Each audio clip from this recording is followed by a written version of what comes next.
anyway, that was kind of the beginnings of that. And then the retreats was something that my dad was doing, Christian personal retreats himself. He had, discovered it in a way, rediscovered it might be a more accurate statement, because it's been around since the Bible, basically. It's just rediscovering that.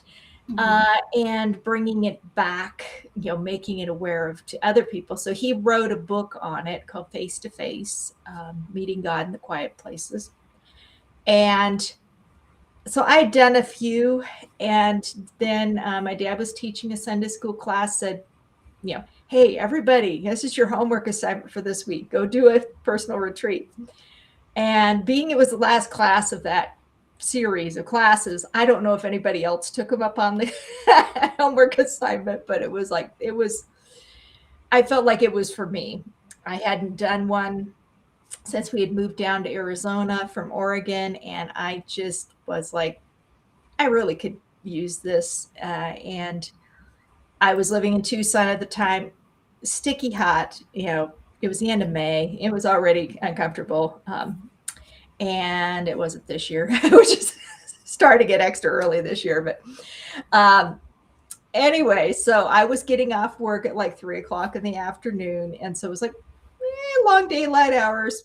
I could go up the mountain, so I went up Mount Lemmon, behind Tucson. And it was such an amazing experience, partially being able to be outside and be comfortable, but also to be able to get quiet and to be able to connect with God, which is hard for us to do when we have all the stuff going on in our lives.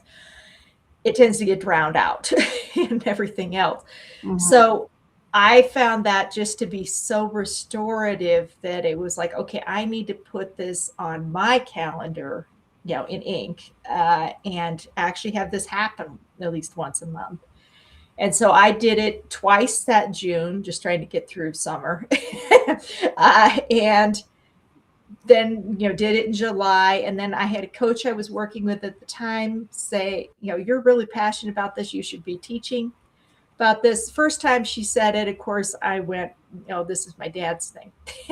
And so it was like, I just completely dismissed it and didn't think necessarily any more of it. And then she said it to me again a few weeks later.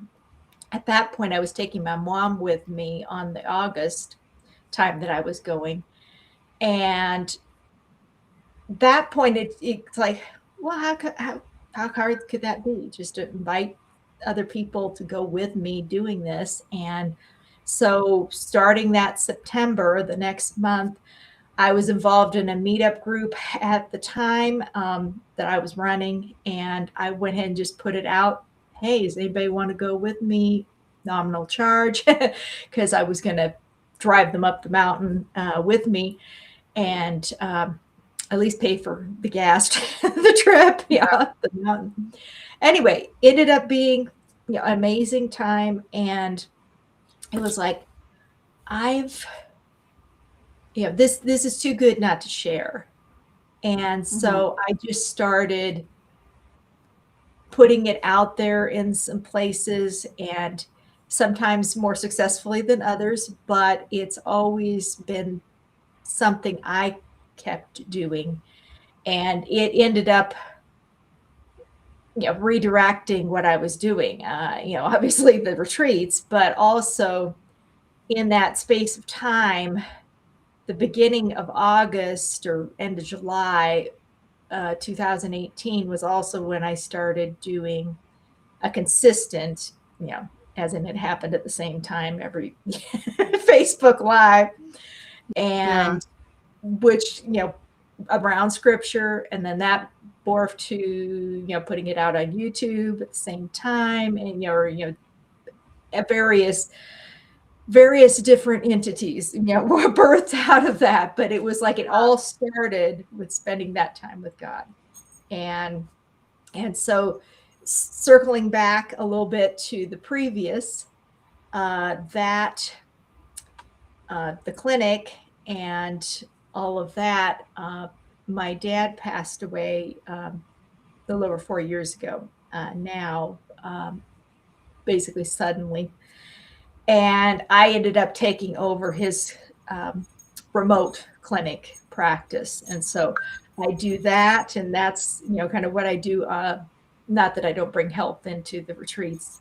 I do that also. And then I also do the retreats here out of the in-person ones mostly are out of Pinedale, Arizona, though I am shooting for doing one in October up on, I call it Mount Lemon, even though only part of it you're actually on Mount Lemon, but the Catalina Mountains above Tucson. So Yeah, anyway, I love that.